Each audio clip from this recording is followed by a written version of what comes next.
I really don't know the reason. All I know is for peace. And I'm thinking they're trying to make peace within the world. So this is a history-making event, and those all the people who joined us in the walk today, they are now part of that history-making process. So I'm very glad that all of them joined us. How many of us that could not talk with our kids? How many of us that actually have built a wall in between us and our children? It means we have done a lot of things trying to fix our children, try to change them. And the more we do it, the more they walk away from us. And the more they will not listen to us. And they are not coming home for us. It's because in our life we always wanted to change the others. And of course, we gave birth to our children and we always want the best for them. Nothing wrong with it. But living in this world, technologies rise. They have their own mindset. They are not like us. They are chasing the outside world just like we do. And they associate with friends a lot more than us. 100% who they play with, they will become the same way. Affected by their friends, not us. It's 100%. If they hang around with their friends, they're affected by their friends, not us. And for that reason, sometimes they go out of their way. And we are not happy, we get mad, and we want to fix them, we want to change them, we want to teach them how to do it right, who to hang out with. And the more we do that, the more we build a wall in between us and our kids. They will not listen to us. They will not. Unless you make friends with them, you see them as your friends. Not a mother, not a father, but a friend. A friend means the different way of talk, different way of teaching, sharing. We are not teaching, but we are sharing our thoughts, our thinking, the way of living to our kids as a friend. And that is when they will listen.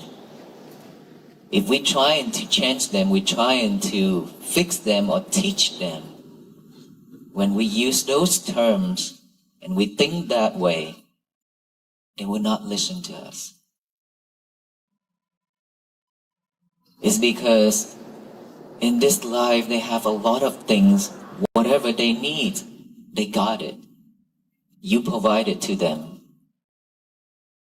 We provided to them a lot of things in life that for most of the kids in the poor country, they do not have. But in this country, and those countries where already boomed, already have a lot of things changing, and so anything when the kids want, we provided. We give them all. And that is why their mind is so weak, because they depend on us, everything. They depend on technology as well. And so when they go out with their friends, they hang out with friends more than us. So of course they will be like their friends. Whatever their friends do, they will do the same.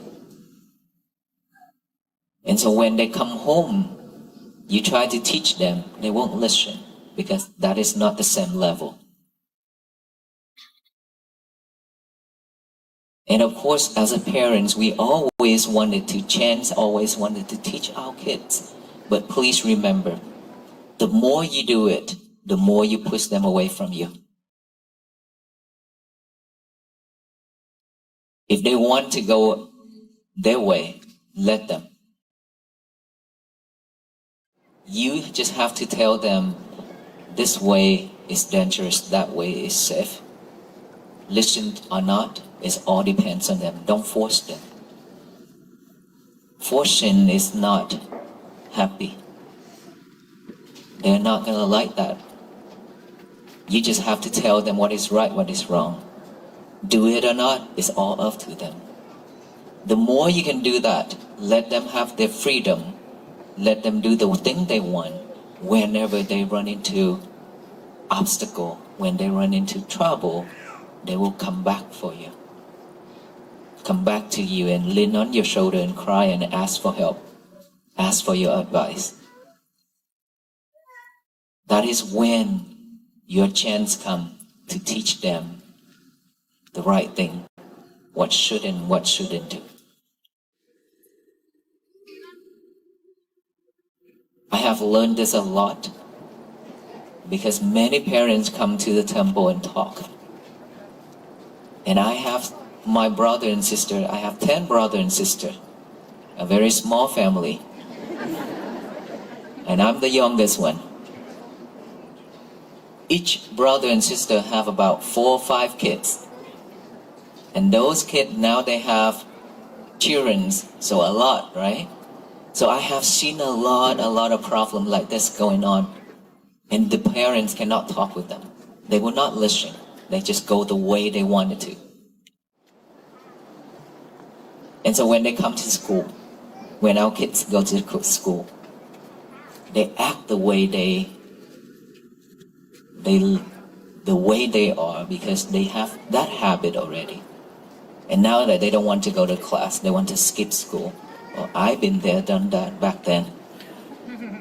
And so when they skip school, when they done something wrong, and now the teachers put them in the detention room, right? And that is when they feel bad, embarrassed with their friends. But that is something that the rule that have to do that, applied it. And they feel bad, embarrassed with their friends. And now that they also act up again and again because they don't care. They don't care about that. And then there's one time that I went to the school. I went to the school and talked. One of the school I talked and I said, can we make a change? By not putting them into the detention room to lock them up in there and so they can face their own problem. They're not going to face their own problem. That's just going to make them feel embarrassed with their friends, but it's not going to fix the problem. Can we do something to change? And then from there, we apply mindfulness meditation to that room. A bigger room instead of locking them inside of that one room. And we gather all those kids together and then let them do the breathing. Mindfulness meditation, breathe in and breathe out. They actually practice it. And when they practice it, they can see their problem because that is when their mind is calm. Because when they breathe in, they focus on their breathing. They breathe in and breathe out. And their mind calm down right away if they focus in it.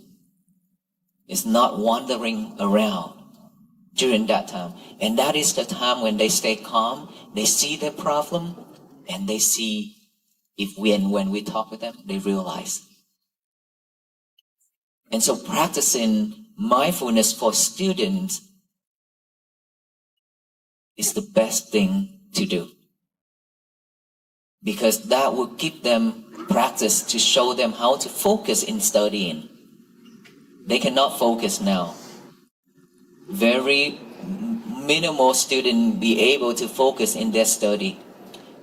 All the students here, may I ask, how many of us that can focus in studying? Please raise your hand. Not even 10? Wow. You see that? But this is normal, nothing wrong. It's because nowadays we live in this society, in this world, like I mentioned earlier. It's because of technology, it's because of all the things happening around us. We lose our memory and we not be able to focus in our study and in our work. Nothing new about it. It's because we don't have this habit of concentrating. Our mind is always wandering around about the past, about the future. When they sit in class, but their mind is not there. Their mind will wandering around and around, wanting to get out of this class right away. When the time is gonna over, so I can go out and hang out with friends. Their mind is always thinking like that. How can they focus in what the teachers teach? It's very difficult. I have went to many schools and I have talked with many kids, and I myself been there because I will grow up. I came to United States about 30 years ago and I went to school, I studied, and after that I graduated as an engineer, and I don't know how I graduated.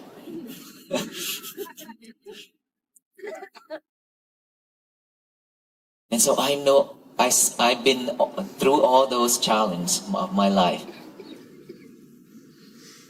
And so if we could let the students do the breathing, and all the students, if you don't have the ability, don't have a chance to do the breathing, please at home, you should do it at home. With your parents, with your siblings. Why? It's because this is the way to help yourself, to purify yourself, your mind, to bring you back to this present moment. You're not living with the past or the future anymore. If you could do that thing, your schoolwork is going to be perfect. Your job is going to be awesome. Because concentration can make a lot of change, bring a lot of benefits to ourselves and to the workplace and to school. Our knowledge, our wisdom will not be with us if we don't have concentration. There is a profound and quiet power in the simple act of walking. When we step forward with intention, we are not merely moving our bodies through space. We are participating in a journey that echoes the deepest yearnings of the human heart. To walk for peace is to engage in a history-making process, a beautiful collective effort to stitch harmony into the very fabric of our world.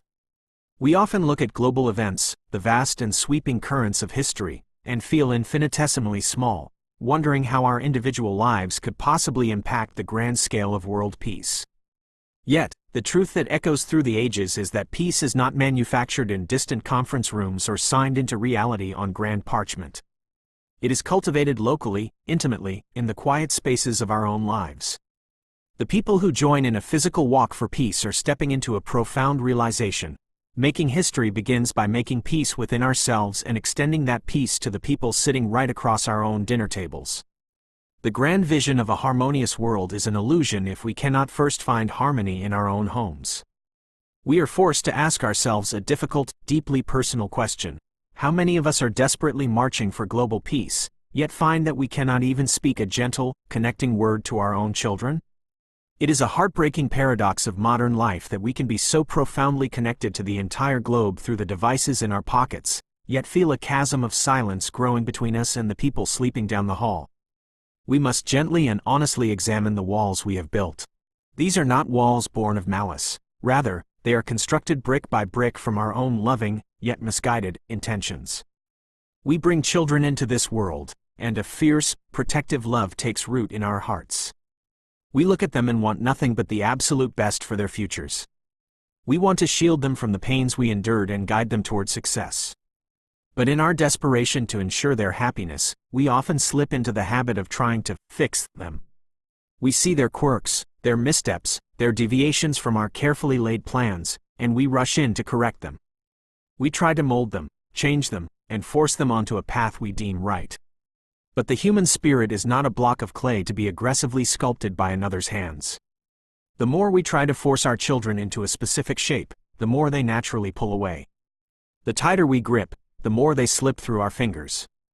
We wake up one day and realize that our relentless efforts to change them have not created the perfect child, but instead have built a towering wall of misunderstanding. They stop listening. They stop coming to us. They retreat into their own worlds because they feel entirely unseen by the very people who claim to love them most. The path to dismantling this wall requires a profound shift in how we view our relationship with our youth. We must be willing to step down from the authoritative pedestal of the all-knowing parent and meet them on the level ground of shared humanity. We must become their friends. In our culture, the idea of being a friend to your child is sometimes viewed with suspicion, as if it means abandoning all guidance or boundaries. But true friendship in this context is deeply sacred. It means communicating with a fundamental respect for their autonomy. When we operate strictly as a hierarchical mother or father, our language often defaults to lecturing, scolding, and commanding. But when we approach a child as a friend, our entire tone softens. We stop teaching in that heavy, top-down manner, and instead, we begin sharing. We share our thoughts, our own vulnerabilities, our experiences, and our way of living, offering these things as gifts rather than mandates. Imagine the relief a teenager feels when they are spoken to not as a project to be managed, but as a fellow human being worthy of engaging conversation. This is the precise moment the wall begins to crumble. When they feel safe, when they feel they are not constantly being evaluated, judged, or corrected, that is when their ears and their hearts open. That is when they will actually listen. This shift toward mindful befriending is especially vital in our current era, an age defined by unprecedented material abundance and explosive technological growth. In the United States and other developed nations, we have largely succeeded in providing our children with a level of comfort that previous generations could scarcely imagine. We give them everything they ask for, shielding them from the harsh scarcities that still define life in many parts of the world. Yet, this abundance carries a hidden shadow. By providing for their every whim and solving every problem before it even fully materializes, we risk cultivating minds that are fragile. They become entirely dependent on us, and perhaps even more concerning, they become entirely dependent on the immediate gratification of technology. As they grow, their primary sphere of influence shifts from the family home to their peer groups and the digital landscape. It is a 100% certainty that they will be shaped by the friends they keep. They are chasing the outside world, just as adults so often do, seeking validation, excitement, and identity. When they eventually stumble, as all human beings must, our instinct is to rush in, get angry at their missteps, and loudly demand they change their ways. But if we push them too hard, we only drive them further into the arms of a distracted world. The painful, beautiful practice of mindful parenting requires us to give them freedom. We must clearly and gently point out which paths are dangerous and which are safe, but then we must have the profound courage to step back. We cannot force them to walk the safe path. We must let them venture out, make their choices, and face the natural consequences. When we allow them this vital freedom, they will inevitably run into obstacles.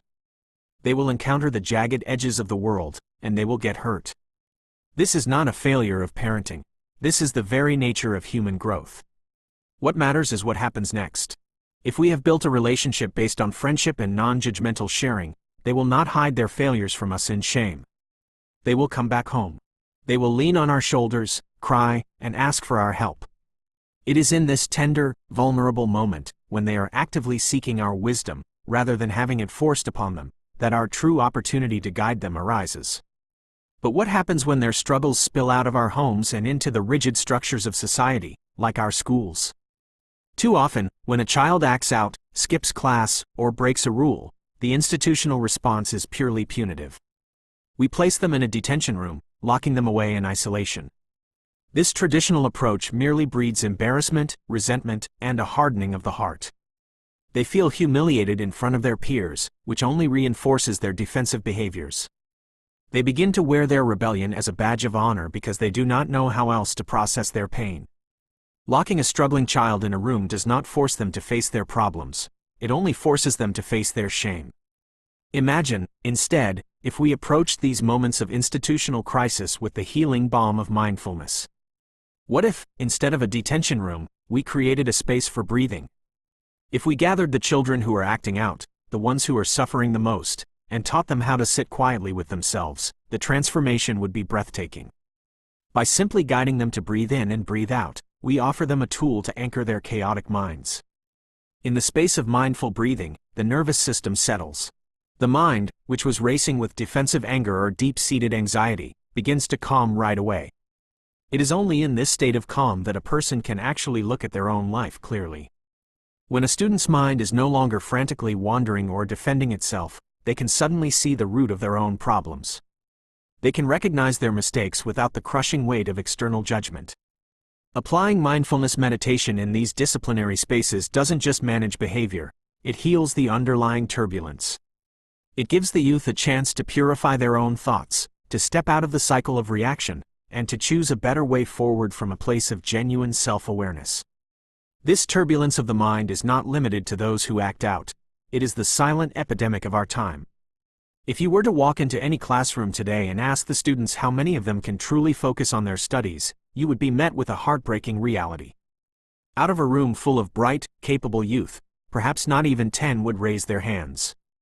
But we must be very careful not to judge them for this. There is nothing inherently wrong with them. It is a perfectly normal response to the environment we have built. They are swimming in a society that constantly fractures their attention. Between the relentless pull of smartphones, social media, and a culture that glorifies constant motion, they are losing their capacity to remember and their ability to concentrate. Their minds are endlessly wandering, entirely untrained in the art of stillness. They sit at their desks, but their awareness is completely divorced from the present moment. They are ruminating on a past interaction or anxiously leaping into the future, obsessing over when the bell will ring so they can return to their friends. How can we possibly expect them to absorb knowledge, to learn, or to grow when they are not mentally present in the room? The antidote to this modern crisis of distraction is the ancient, grounding practice of coming back to the breath. It is a practice that saved many who have walked the arduous path of education and life in a new world, just as a young immigrant arriving in America 30 years ago might inexplicably navigate the immense challenges of engineering school. We survive and we succeed not by sheer force of will, but by learning to harness our scattered energy. If schools cannot provide this space for mindfulness, it becomes all the more urgent that we cultivate it in our homes. We must sit with our children, our siblings, our parents, and simply breathe. We breathe in to acknowledge the present moment. We breathe out to release the heavy burdens of the past and the phantom anxieties of the future. When we teach our children, and ourselves, how to concentrate, we unlock a superpower. Concentration transforms chaotic effort into graceful achievement. It makes schoolwork manageable, careers fulfilling, and relationships deeply harmonious. Because ultimately, our knowledge and our inner wisdom cannot emerge in a storm of distraction. Wisdom requires a quiet mind. And as we learn to quiet our minds together, breathing in harmony, we begin to build a profound inner peace. It is this inner peace, carried within each individual, that will eventually spill out of our homes, into our communities, and across the globe, fulfilling the beautiful, history-making promise of a world truly walking in peace.